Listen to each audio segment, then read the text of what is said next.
Hello दोस्तों, welcome to my channel point of classes. जैसे कि आप सभी को पता ही कि हम आपके लिए वीडियो लेके आते रहते हैं। तो आज क्लास 7 का जो है चैप्टर नंबर 4 है वायु। इसके बारे में पढ़ेंगे, वायु क्या होती है, ठीक है, पूरी पूरी डिटेल पढ़ेंगे। जो जो इंपॉर्टेंट लाइंस होंगी वही वही पे ज़्यादा जोर देंगे। तो आज का जो हमारा लेसन है वायु, क्लास 7 NCERT बुक्स हैं। तो वायु क्या होती है तो आपको पता ही है। वायुमंडल का संगठन, जिसके लिए हमें सांस की आवश्यकता होती है, वो होती है वायु। ये तो नॉर्मल है, ठीक है। अब जो वायु होती है इसमें क्या होता है कि बहुत सारी गैसों का संगठन होता है, बहुत सारी गैसों का मिश्रण होता है। तो नाइट्रोजन तथा ऑक्सीजन ऐसी दो गैसें हैं जिनसे वायुमंडल का सबसे बड़ा भाग बना है, या हम कह सकते हैं ज़्यादातर कौन सी गैसें हैं, नाइट्रोजन और ऑक्सीजन। उसके बाद में बात करते हैं कार्बन डाइऑक्साइड व हाइड्रोजन कम मात्रा में पाई जाती है। इन गैसों के अलावा धूलकण, ठीक है, धूलकण पाए जाते हैं। मतलब कि हम ये कह सकते हैं कि हमारी जो पूरी पृथ्वी है इस पर ज़्यादातर मात्रा में क्या वायु है, जिसके बीच में बहुत सारी गैसें ही मिली हुई हैं, जिसमें सबसे ज़्यादा नाइट्रोजन और सेकंड नंबर पे ऑक्सीजन है। अब आगे देखते हैं, वायु के विभिन्न संगठकों के प्रतिशत दर्शाए गए हैं। ये आप देख सकते हैं, नाइट्रोजन वायु में सर्वाधिक पाई जाती है। तब जब हम सांस लेते हैं तब हम फेफड़ों में नाइट्रोजन ले जाते हैं, परंतु पौधों को अपने जीवन के लिए नाइट्रोजन की आवश्यकता होती है। उसके बाद में ये एक साइड में नीला आपके सामने बोर्ड बना हुआ है, हम कह सकते हैं, इसको आप पढ़ सकते हैं। ग्लोबल वार्मिंग के बारे में बताया गया है कि जो पृथ्वी का तापमान अगर बढ़ता रहता है जिससे कि भूमंडलीय तापन हो जाता है और ग्लोबल वार्मिंग हो जाती है। ग्लोबल वार्मिंग का ये मतलब है कि ज़्यादातर वायुमंडल के अंदर जितनी ज़्यादा मात्रा में तापमान अधिक होगा, कार्बन डाइऑक्साइड की मात्रा ज़्यादा होगी, जिससे क्या भूमंडलीय का या पृथ्वी का तापमान बढ़ता है। इसे ही हम ग्लोबल वार्मिंग कहते हैं। तापमान में इस वृद्धि के कारण क्या होता है कि ठंडे प्रदेशों में जो भी बर्फ जमी होती है वो पिघल जाती है, और पिघलकर जो हमारे महासागर है या तटीय क्षेत्रों में बाढ़ ले आती है, जिससे कि लोगों की जान को हानि पहुंचती है। उसके साथ ही साथ पशु और पक्षी भी विलुप्त हो जाते हैं। आगे देखते हैं। उसके बाद में सीधे वायु से नाइट्रोजन नहीं ले पाते हैं। पेड़ पौधे जो होते हैं वो सीधे वायु से नाइट्रोजन नहीं ले पाते हैं। मृदा तथा कुछ पौधों की जड़ों में रहने वाले जीवाणु वायु से नाइट्रोजन लेकर इसका स्वरूप बदल देते हैं, और इससे पौधे उसका उपयोग कर लेते हैं। तो आपको प्रोसेस पता लग गया है कि पौधे किस तरह से नाइट्रोजन लेते हैं। उसके बाद में ऑक्सीजन वायु में प्रचुरता से मिलने वाली दूसरी गैस है। मनुष्य तथा पेड़ पौधे हुए, पशु हुए, इनको सांस लेने में ऑक्सीजन वायु के रूप में मिलती है। हरे पादप प्रकाश संश्लेषण द्वारा ऑक्सीजन उत्पन्न करते हैं, और यह वायु में ऑक्सीजन की मात्रा समान बनी रहती है। और यदि हम वृक्षों को काटते रहेंगे तो इससे हमारा जो ऑक्सीजन का संतुलन बिगड़ जाएगा। कार्बन डाइऑक्साइड अन्य महत्वपूर्ण गैस है। यह हरे पादपों के भोजन के रूप में काम आती है, और यह हमें ऑक्सीजन वापस दे देते हैं। ये तो आपको पता ही है कि पेड़ पौधे कार्बन डाइऑक्साइड लेते हैं और ऑक्सीजन हमें देते हैं। उसके बाद में है, परंतु अगर हम पेड़ पौधों को काट देंगे या पशुओं को मार देंगे तो इससे क्या होगा कि हमारा संतुलन गड़बड़ा जाएगा, और वायुमंडल में कार्बन डाइऑक्साइड की जितनी ज़्यादा मात्रा होगी उससे हमें ही नुकसान पहुंचेगा, और इससे मौसम और जलवायु भी प्रभावित होती है।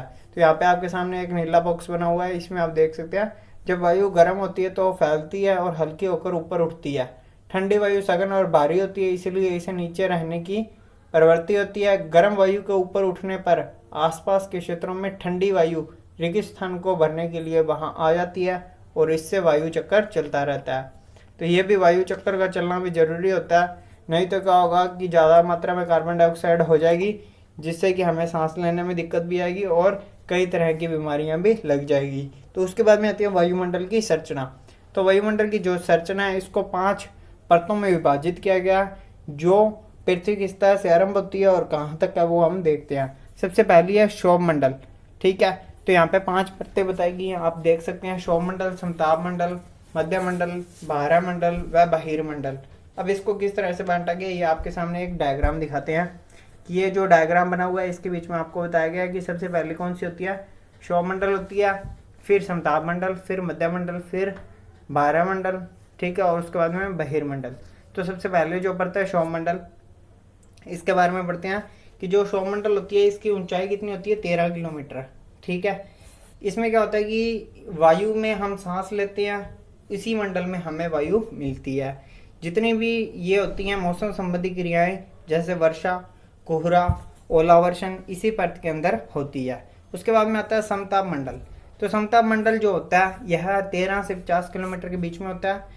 इस परत के अंदर क्या क्या घटनाएं होती हैं, जैसे मौसम संबंधी घटनाएं होती हैं, बादल बनते हैं, ठीक है, हवाई जहाज यहाँ पे उड़ते हैं, और इसमें ओजोन गैस परत भी होती है, जिससे कि क्या होती है कि सूर्य से आने वाली जो किरणें होती हैं, पराबैंगनी किरणें, उससे हमें बचाती है। उसके बाद में आता है मध्य मंडल, जो कि तीसरी परत है और यह 80 किलोमीटर तक मिलती है। इस मध्य मंडल के अंदर उल्का पिंड आकर गिरते हैं। तो ये क्वेश्चन पूछा जा सकता है कि उल्का पिंड किस परत में आकर गिरते हैं, तो मध्य मंडल। उसके बाद में आता है बारह वायुमंडल, जो कि 80 से 400 किलोमीटर के बीच में होता है। इसमें रेडियो संचार की जो किरणें हैं, या हम कह सकते हैं जो आयन मंडल के नाम से भी इसे जाना जाता है, ठीक है। आयन मंडल इस परत का ही भाग है, जैसे कि रेडियो से जो तरंगें निकलती हैं, मोबाइल से तरंगें निकलती हैं, टीवी से निकलती हैं, वो सारी यहाँ पर टकरा कर वापस आती हैं, ठीक है। उसके बाद में बहिर्मंडल। तो बहिर्मंडल के बारे में इतना ज़्यादा पता नहीं है, क्योंकि इसके बारे में अभी भी शोध क्रियाएं चल रही हैं। और जो ये सबसे बाहरी परत है, यह सबसे हल्की परत होती है। और इसके अलावा इसके अंदर कौन सी गैसें मिलती हैं, हीलियम व हाइड्रोजन यहाँ से अंतरिक्ष में तैरती है, ठीक है। उसके बाद में आता है मौसम व जलवायु। तो मौसम क्या होता है और जलवायु क्या होती है, आप ये मान के चलें मौसम जो होता है वो अल्पकाल के लिए होता है, कुछ ही घंटों में चेंज हो सकता है, ठीक है, दिन प्रतिदिन बदलता रहता है। नॉर्मली वे में ही हम देखेंगे कि मौसम जो होता है वो दिन प्रतिदिन बदलता रहता है, इसको ही हम मौसम कहते हैं। और अगर आप जलवायु से जानना चाहें तो जलवायु क्या होती है, तो जलवायु से आशय ये है कि कुछ एक ऐसी जगह का या किसी भी निश्चित क्षेत्र का कई टाइम तक एक सा मौसम बना रहना क्या कहलाता है, जलवायु कहलाता है। उसके बाद में आता है तापमान। और तापमान क्या होता है, तापमान के बारे में देख लेते हैं। वायुमंडल का तापमान होता है जिसे हम अनुभव करते हैं, ठीक है। तापमान को क्या चीज से मापा जाता है, तापमापी से। तापमापी थर्मामीटर भी हो सकता है, वर्षा मापी भी हो सकता है, वायुदाब मापी भी हो सकता है। तो इन सभी चीजों से हम तापमान को मापते हैं। अब आगे देखिए, वायुमंडल का तापमान केवल दिन और रात में ही नहीं बदलता, बल्कि ऋतुओं के अनुसार भी बदलता है। शीत ऋतु में ग्रीष्म ऋतु की अपेक्षा ज्यादा गर्मी नहीं होती है, ये तो आपको पता है। इसमें लिखा है शीत ऋतु की अपेक्षा ग्रीष्म ऋतु ज्यादा गर्म होती है, मतलब कि ग्रीष्म ऋतु में गर्मी ज्यादा होती है और शीत ऋतु में ठंड ज्यादा होती है। उसके बाद में आतपन, ये एक महत्वपूर्ण कारक है जो कि तापमान के वितरण को प्रभावित करता है। सूर्य से आने वाली वह ऊर्जा जिसे पृथ्वी रोक लेती है उसे आतपन कहते हैं। आतपन की मात्रा भूमध्य रेखा से ध्रुवों की ओर घटती जाती है, इसीलिए तापमान उसी प्रकार घटता जाता है। जो ध्रुव है, ध्रुवीय क्षेत्र होते हैं, वहां पे ज्यादा क्या होती है, बर्फ होती है, ठंडे इलाके होते हैं, इसीलिए वहां पे तापमान कितना रहता है, कम ही रहता है। उसके बाद में आगे देखते हैं। अब आप समझ गए होंगे कि क्यों बर्फ से ढके हुए क्यों है, ध्रुवीय क्षेत्र जो बर्फ से ढके हुए हैं वो क्यों है, क्योंकि वहां पे तापमान बहुत ज्यादा ही कम होता है। तापमान कम होने के कारण वहां पे क्या है, ज्यादातर बर्फ रहती है। पृथ्वी का तापमान अत्यधिक बढ़ गया तो इससे क्या हो सकता है, आपको पता लग जाएगा कि इससे ना ही फसलें उगेंगी। गांवों की अपेक्षा नगरों का तापमान बहुत ज्यादा होता है, क्योंकि वहां पे कार्बन डाइऑक्साइड की मात्रा सबसे ज्यादा होती है।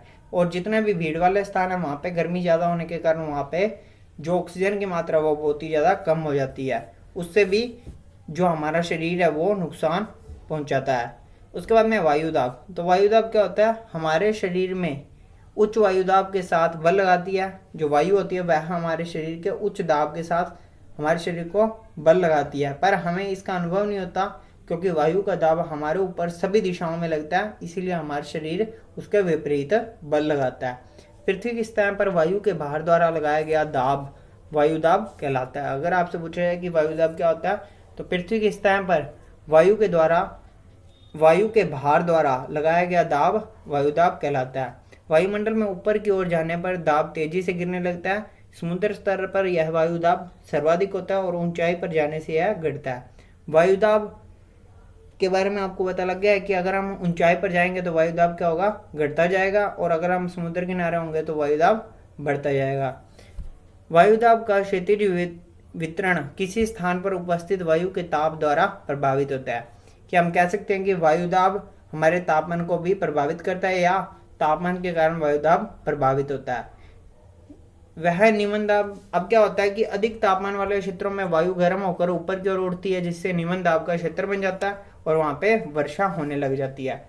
कम तापमान वाले क्षेत्रों में वायु ठंडी होती है, इसीलिए वह भारी होती है, और भारी वायु के कारण वहाँ का जो दाबीय क्षेत्र होता है वह उच्च बना रहता है। तो हम ये कह सकते हैं कि वायुदाब और तापमान हमेशा विपरीत होते हैं, कि जहाँ पे तापमान ज़्यादा होगा वहाँ वायुदाब कम होगा, और जहाँ तापमान ज़्यादा होगा वहाँ वायुदाब कम होगा।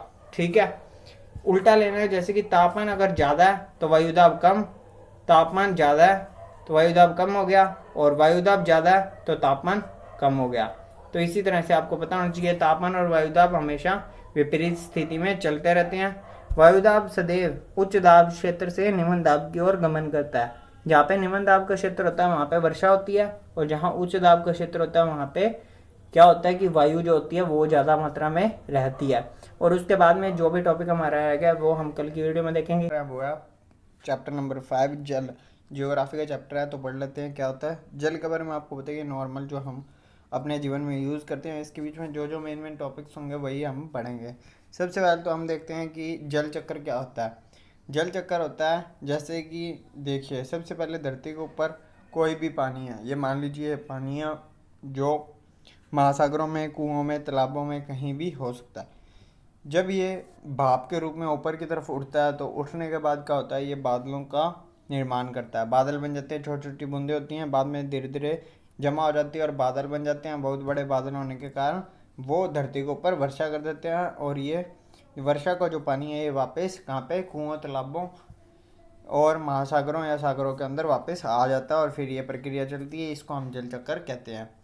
तो इसमें जो अलवण जल के मुख्य स्रोत हैं जैसे नदी, ताल, सोते व हिमनद हैं, महासागरों व समुद्रों का जल लवणीय होता है, क्योंकि इसके अंदर सबसे ज़्यादा नमक, या हम कह सकते हैं सोडियम क्लोराइड, या खाने में उपयोग किए जाने वाला नमक होता है। उसके बाद में आगे देखते हैं, जैसे कि आपके सामने एक वर्ल्ड का मैप आप देख सकते हैं, इसके बीच में आपको क्षेत्र बताए गए हैं। उसके बाद में है जल का वितरण। तो जल का वितरण मतलब कि जल कहाँ पे, किस रूप में, कैसे पाया जाता है, वो सारी की सारी प्रक्रिया। सबसे ज़्यादा जो जल है वो हमें महासागरों के रूप में मिलता है 97.3%। बर्फ़ क्षेत्र में मतलब कि जो बर्फ़ के रूप में जमा हुआ है वो है 2%, और जो भूमिगत जल है वो है 0.68% है। उसके बाद में आप देख सकते हैं ये सारे का सारा लिखा हुआ है। जो नदियों के रूप में वो है 0.0001% है, जो कि 100% के बीच का अनुपात है, आप देख सकते हैं। और इसके बीच में एक ये बताया हुआ है कि जल के बारे में बताया गया कौन सा लवणीय जल होता है और कौन सा अलवणीय जल होता है। जल के बारे में आपको बताइए कि जीवन जीने के लिए जल की आवश्यकता होती है, वही सारी क्रियाएं लिखी है इसमें। इसके बाद लिखा है महासागरीय परिसंचरण। तो समुद्री तट पर नंगे पैर चलने से कुछ जादुई अनुभूति होती है। इसमें नम बालू, ठंडी पवन, समुद्री पक्षी, वायु में लवणीय गंध व लहरों का संगीत कुछ सम्मोहित करने वाला होता है। इसीलिए लोग क्या कहते हैं कि सबसे ज़्यादा जो समुद्री इलाका होता है, तटीय क्षेत्र, वहाँ पे जाना अधिक पसंद करते हैं। ठीक है, अब महासागरों के अंदर कुछ गतियाँ होती हैं जिन्हें हम तरंगे या ज्वार भाटा धाराएँ भी कहते हैं, ज्वार भाटा या धाराएँ। तो सबसे पहले देखते हैं तरंगे क्या होती है। कभी भी हम गेंद से खेलते हैं तो गेंद जब जल में जाती है तो क्या होता है, ये जल इस तरह से ऊपर की ओर उठता है। ठीक है, इसे ही क्या कहते हैं, ऊपर उठता है और गिरता है, उसे हम कहते हैं तरंग कहते हैं। तूफान में तेज वायु से चलने वाली जो ये तरंगे होती हैं, विशाल तरंगे उत्पन्न हो जाती हैं, क्योंकि वायु चलती है तो पानी का भाव इधर से उधर होता है, जिससे ये विनाश भी करती हैं। इसके अलावा भूकंप, ज्वालामुखी उद्गार या जल के नीचे भूसंकलन के कारण महासागरीय जल अत्यधिक विस्थापित होता है। इसके परिणाम स्वरूप 15 मीटर तक की ऊंचाई वाली विशाल ज्वारीय तरंगे ऊपर उठती है, जिसे क्या कहते हैं, सुनामी कहते हैं। अब तक सबसे विशाल सुनामी 150 मीटर मापा गया था, मतलब कि 150 मीटर पानी ऊपर तक उठाया, जिसमें सुनामी के बारे में जानकारी मिलती है। और माना जाता है कि 2004 के अंदर जो भारत के तटीय क्षेत्रों में अत्यधिक विनाश हुआ था, और सुनामी के बाद अंडमान और निकोबार द्वीप समूह में इंदिरा पॉइंट तो बिल्कुल ही डूब गया था। उसके बाद में एक शॉर्ट स्टोरी लिखी हुई आप पढ़ सकते हैं, तमिलनाडु के तट पर हुआ था। अब पढ़ते हैं ज्वार भाटा। तो ज्वार भाटा एक दिन में 2 बार आता है। ज्वार होता है ऊपर उठना पानी का, महासागरीय जल का ऊपर उठना ज्वार कहलाता है, और नीचे गिरना क्या कहलाता है, भाटा कहलाता है। ये लिखा है, आप पढ़ सकते हैं। उसके बाद में लिखा है सूर्य व चंद्रमा के शक्तिशाली गुरुत्वाकर्षण बल के कारण पृथ्वी के स्थान पर ज्वार भाटे आते रहते हैं। जब पृथ्वी का जल चंद्रमा के निकट होता है उस समय चंद्रमा के गुरुत्वाकर्षण जल से अभिकर्षित होता है, और जिसके कारण उच्च ज्वार आता है। अब आप ये देख सकते हैं, इसके बीच में सीधा मैं आपको डायग्राम समझाता हूँ। जैसे कि ये सूर्य और ये पृथ्वी है, और ऊपर की तरफ चंद्रमा है। अब क्या होता है कि जब सूर्य की तरफ सूर्य भी अपनी तरफ आकर्षित करता है पानी के जल को और चंद्रमा भी अपनी तरफ आकर्षित करता है, जिससे क्या होता है कि जो पानी है वो बराबर बराबर दोनों तरफ उठता है। ज़्यादा ना उठने के कारण इसको हम लघु ज्वार भाटा कहते हैं। उसके बाद में जब सूर्य, चंद्रमा और पृथ्वी जब तीनों एक सीध में होते हैं, तब जो ज्वार भाटा वो वृहद ज्वार भाटा आता है, क्योंकि सूर्य और चंद्रमा दोनों पृथ्वी को एक तरफ की ओर आकर्षित करते हैं, गुरुत्वाकर्षण बल लगाते हैं एक तरफ, तो ये सारा का सारा ज्वार भाटा ऊपर की ओर उत्पन्न हो जाता है। उसके बाद में सूर्य, बीच में पृथ्वी आ गई और उसके बाद में चंद्रमा है, तो मतलब सूर्य एक तरफ से बाहर लगाता है, गुरुत्वाकर्षण बल अपनी तरफ खींचता है, और पृथ्वी का गुरुत्वाकर्षण बल जो चंद्रमा की तरफ है उसको भी अट्रैक्ट करता है। मतलब दोनों तरफ से उस पानी होता है जो उसको खींचा जाता है, चंद्रमा के साथ भी और सूर्य के साथ भी, तो दोनों तरफ भाटा और ज्वार भाटा दोनों की चीज़ें चलती है, इसे भी हम वृहद ज्वार भाटा कहते हैं। ये जो उच्च ज्वार होता है ये नौ संचालन में सहायक होता है, ये जल स्तर को तट की ऊंचाई तक पहुंचा देते हैं और ये जहाज को बंदरगाह तक पहुंचाने में सहायक होते हैं। आपको पता होगा कि ये जो नौकायन वाले होते हैं या मछलियां पकड़ने वाले होते हैं, इनको क्या होता है कि जैसे ज्वार भाटा आते हैं या पानी का बहाव ऊपर नीचे होता है, तब इन्हें मछलियां पकड़ने में आसानी होती है। या हम कह सकते हैं जो जहाज चलाने वाले होते हैं उनको भी इसमें बहुत ज़्यादा ही लाभ होता है। उसके बाद में आते हैं महासागरीय धाराएं। तो महासागरीय धाराएं निश्चित दिशा में महासागरीय सतह पर नियमित रूप से बहने वाली जल की धाराएं होती हैं। महासागरीय धाराएं गर्म या ठंडी हो सकती हैं, ठीक है। जो ध्रुवों के निकट से आती हैं वो तो होती हैं ठंडी जल धाराएं, और जो उष्णकटिबंधीय क्षेत्रों से होती है, ठीक है, उच्च अक्षांश वाले से होती है वो, और जो ध्रुवों वाली होगी, ठीक है, मतलब कि जो ऊपर से नीचे की ओर आती है उसको तो हम कहेंगे ठंडी जल धाराएं। और जो गल्फ स्ट्रीम जल धाराएं हैं वो क्या होता है कि जो हमारी विषुवत रेखा है, विषुवत रेखा से जो ध्रुवों की तरफ जाती है उसको हम कहते हैं गर्म जल धाराएं। तो गर्म जल धारा का एक यहाँ पे आपको नाम मिल गया गल्फ स्ट्रीम। सीधा सा ये मान के चलें, जो विषुवत रेखा से या विषुवत रेखा या भूमध्य रेखा से जो ध्रुवों की तरफ जाती है वो होती है गर्म जलधारा, जो ध्रुवों से विषुवत रेखा की तरफ आती है उसको हम कहते हैं ठंडी जलधारा। तो इसके कुछ उदाहरण दिए हुए हैं और बताया जाता है कि इसके बीच में एक ऐसा क्षेत्र आता है जहाँ पे सर्वोत्तम मत्स्य क्षेत्र माना जाता है, ठीक है। वहाँ पे सारगेसो सागर के नाम से भी जाना जाता है। सारगेसो सागर में सबसे ज़्यादा मछलियों का उत्पादन किया जाता है। जैसे कि आप ये देख सकते हैं, जो भी ये विषुवत रेखा है इससे ऊपर की तरफ जा रही है, विषुवत रेखा से ऊपर की तरफ जा रही है, ये तो सारी गर्म जलधारा है। और जो ऊपर से नीचे की तरफ आती है जैसे लैब्राडोर है, तो ये ठंडी जलधारा है। तो आप इसका स्क्रीनशॉट लेकर रख सकते हैं। उसके बाद में ये क्वेश्चन है आपके, अगर आपको कोई भी क्वेश्चन में कोई भी दिक्कत आए तो आप कमेंट सेक्शन में पूछ सकते हैं। उसके साथ साथ अगर आपने हमारे चैनल को सब्सक्राइब नहीं किया तो सब्सक्राइब कर लें और बेल आइकन को जरूर दबाएं। Thank you.